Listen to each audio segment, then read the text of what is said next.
오늘 말씀의 제목은 생명을 깨트릴 시간입니다. 이 제목은 예전에 저에게는 굉장히 쉬운, 그렇게 어려운 제목이 아니었습니다. 그래, 생명을 깨트리면 되지. 그게 뭐가 어렵다고. 예수님은 더 큰 고통도 당하시는데 이 정도는 할 수 있지 라는 아주 교만한 생각을, 마음을 가지고 있었습니다. 그런데 이 말씀은 결코 쉽지 않은 주제입니다. 그러나 주님과 일치된 삶을 사는 사람은, 그 경험을 한 사람은 이 의미를 더 깊이 공감할 수 있을 것입니다. 그럼 주님과 일치된다라는 건 무엇을 말할까요? 주님과 일치된다라는 것은 다른 어떤 것도 허용하지 말고 오직 주님께 시선이 고정되어 있는 삶을 말하고 있습니다. 그렇게 하나님과 일치된 삶을 살 때 거룩한 삶을 살 수 있다는 것입니다. 바로 어제 말한 거룩입니다. 이 거룩은 내 안에서 발생되는 것이 아니라 예수님으로부터 흘러온 것입니다. 그리고 그 거룩은 다시 흘러나가야 한다는 것이죠. 다시 말하면 주님을 믿는 자, 주님과 일치하는 자는 주님께 받은 그 모든 것을 가지고 혼자만 누리는 것이 아니라 그것을 흘려 보내야 된다라는 겁니다. 그런데 전제해야 되는 것이 있습니다. 바로 주님을 믿는 자입니다. 주님을 신뢰하고 믿을 때 주님으로부터 그 공급을 받을 수 있다라는 것이죠. 포도나무의 열매가 어떻게 맺힙니까? 포도나무에 그 가지가 붙어 있어야 열매가 맺어집니다. 그런데 그 나무에서 떨어져 있으면 공급을 받을 수 없기에 열매를 맺을 수 없는 것이죠. 그런데 우리는 예수님 그 가지에 붙어 있지는 않으면서 예수님이 주시는 그 축복은 바라고 있다라는 겁니다. 그런데 그럴 수 없다라는 것이죠. 주님께 공급을 받는 자가 주님의 제자가 될 수 있고 그 축복을 누릴 수 있습니다. 챈버스 목사님은 이렇게 말하고 있습니다. 주님의 가르침은 언제나 자기 실현과는 정반대입니다. 맞죠? 많은 그리스도인이라 불리는 사람들이 주님의 가르침대로 살고 있는 것이 아니고 자기 중심적 삶을 살고 있기 때문입니다. 왜냐하면 주님을 믿는다고는 하지만 자기 유익을 먼저 찾고 자신이 원하는 방향으로 정해놓고 이렇게 하면 주님이 기뻐하실 거야 라고 단정해놓고 자신이 원하는 길로만 가고 있다는 것이죠. 그런데 주님은 그렇게 말씀하지 않습니다. 그래서 챈버스 목사님은 이렇게 말씀하고 있어요. 주님의 목적은 사람을 개발하는 것이 아니라 사람을 주님과 정확하게 같게 만드는 것입니다. 하나님의 아들의 특징은 자신을 소모하는 것입니다. 그리고 이어서 이렇게 말씀하세요. 하나님께서 우리를 아름답고 좋은 포도로 만드시는 것이 아니라 우리를 통해 포도즙을 짜내는 것입니다. 라고 말합니다. 이 말씀을 들을 때마다 딱 떠오르는 단어가 있으시죠? 바로 찢겨진 빵과 부어지는 포도주가 생각나지 않으십니까? 그런데 이 일을 행할 수 있는 사람은 바로 주님과 일치해야 할 수 있다는 것입니다. 예수님을 인정하고 신뢰하는 사람만이 이 일을 할 수 있다는 것이죠.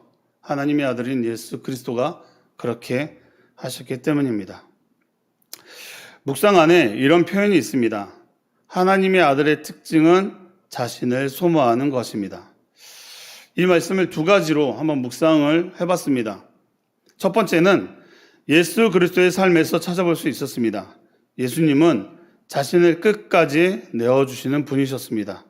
마가복음 10장 45절 말씀에 보게 되면 말씀의 인자가 온 것은 섬김을 받으려 함이 아니라 섬기려 하고 자기 목숨을 많은 사람의 대속물로 주려 하심이었습니다. 라고 말씀하시고 요한복음 19장 30절에는 십자가에 달리시며 마지막까지 자신을 소모하시고 다 이루었다라고 말씀하셨습니다.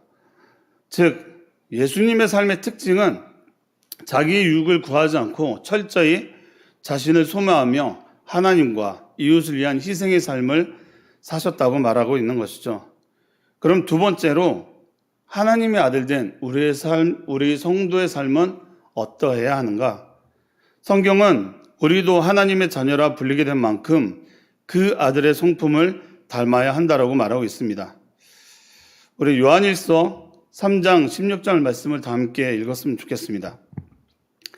요한일서 3장 16절, 이 말씀은 우리가 다 함께 찾아서 함께 읽었으면 좋겠는데요. 신약성경 391페이지입니다. 신약성경 391페이지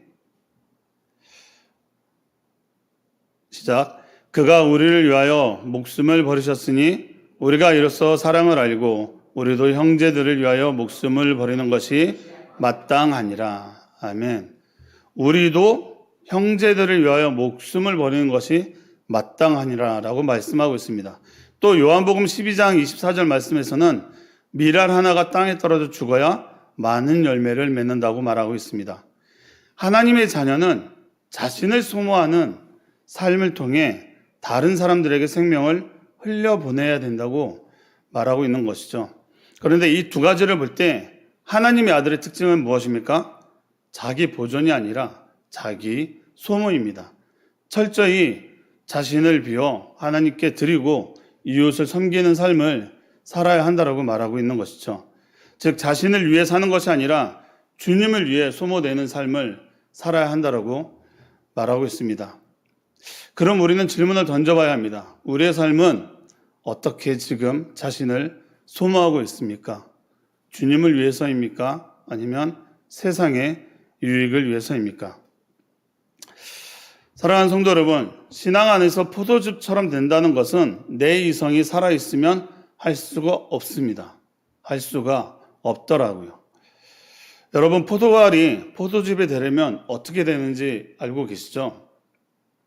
한 번 작업으로 되지 않습니다. 여러 번 그 작업을 거쳐야 우리가 포도즙을 마실 수 있는 것이죠. 예전에는 어떤 즙을 내기 위해선 그 열매를 갈고 찢고 그리고 또 어떤 천에 싸가지고 짜야만 그 즙을 얻을 수 있었습니다. 지금은 착즙기가 있어서 그냥 넣으면 즙으로 나오지만요. 근데 그 과정을 보더라도 어떤 즙을 짓기 위해서는 계속 우리의 삶 가운데서 찌이고 짜지고 그 많은 고난의 시간이 있다라는 겁니다. 그 고난의 시간을 겪어야 하나님이 원하는 그리스도인으로 살아갈 수 있다라는 것이죠. 그래서 우리가 그리스도인이 된다는 건 이런 부대낌의 시간을 통과해야 합니다. 그러면 착즙기가 더 나은 거 아닌가라는 생각이 들더라고요. 근데 딱 욥이 생각이 났습니다. 정말 여러분, 한 번에 갈아버리면 정말 그 삶을 우리가 감당할 수 있겠습니까?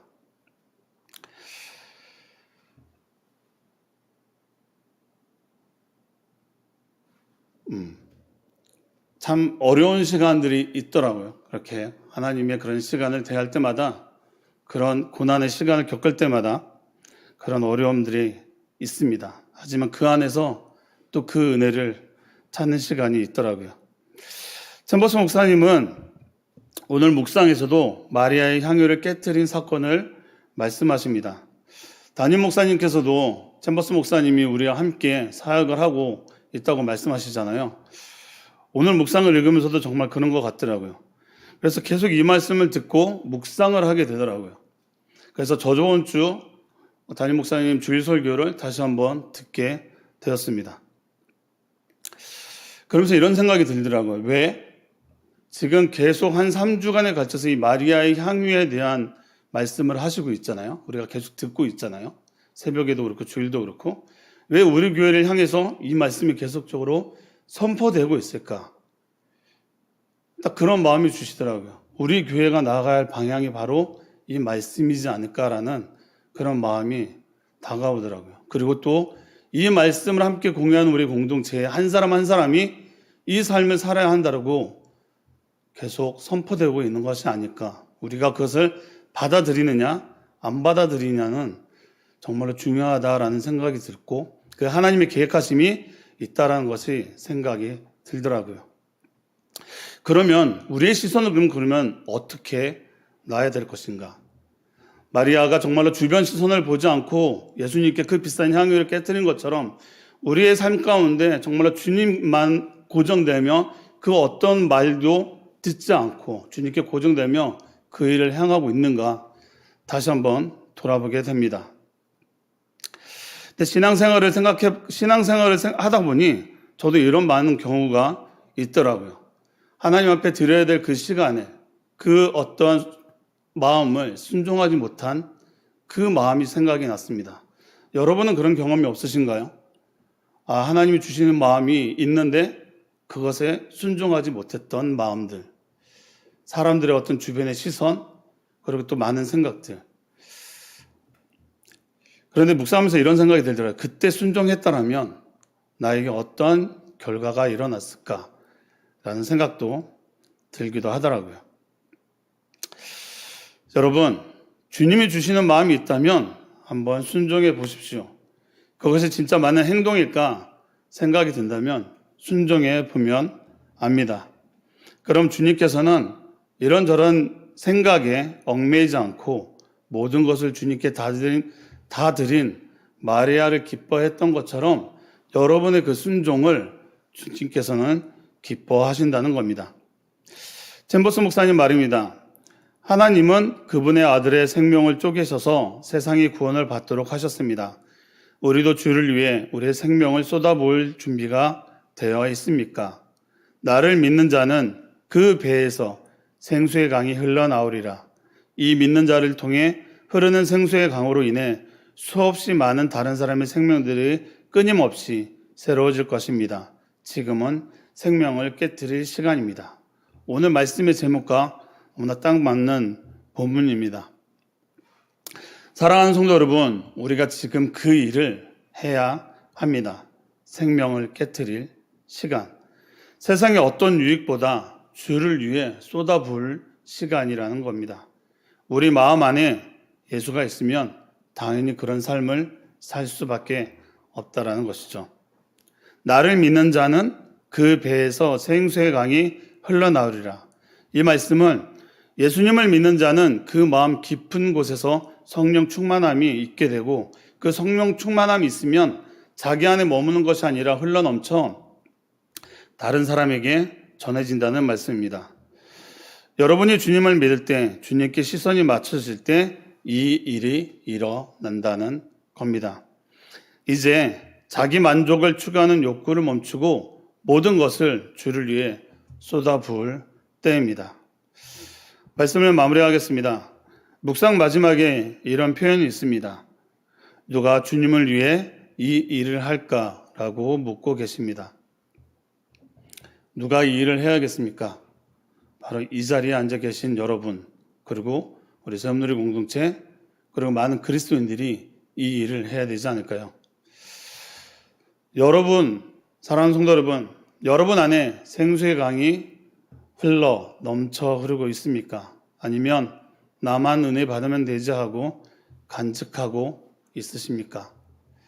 사랑하는 성도 여러분, 이제는 좋은 포도의 모습으로가 아니고 으깨어진 포도즙이 되어 예수 그리스도의 생명을 전하는 통로가 되길 원합니다. 주님, 제가 그 길을 가겠습니다. 이렇게 선포하고 우리 함께 그 은혜의 길을 함께 갑시다. 아멘. 우리 기도하겠습니다. 사랑의 하나님 감사합니다. 오늘 말씀을 통해 우리 안에 생수의 강이 흘러넘쳐 그리스도의 복음을 전하는 통로로 사용하여 주시옵소서. 우리 안에 아직 깨어지지 않은 것이 있다면 부서지게 하시고 온전히 주님의 뜻을 전하는 거룩한 삶을 살아가는 우리 새움누리 공동체가 되게 하여 주시옵소서. 주님을 믿는 자, 주님과 일치되는 삶을 우리가 살아가게 하여 주옵소서. 예수님 이름으로 감사하며 기도합니다. 아멘.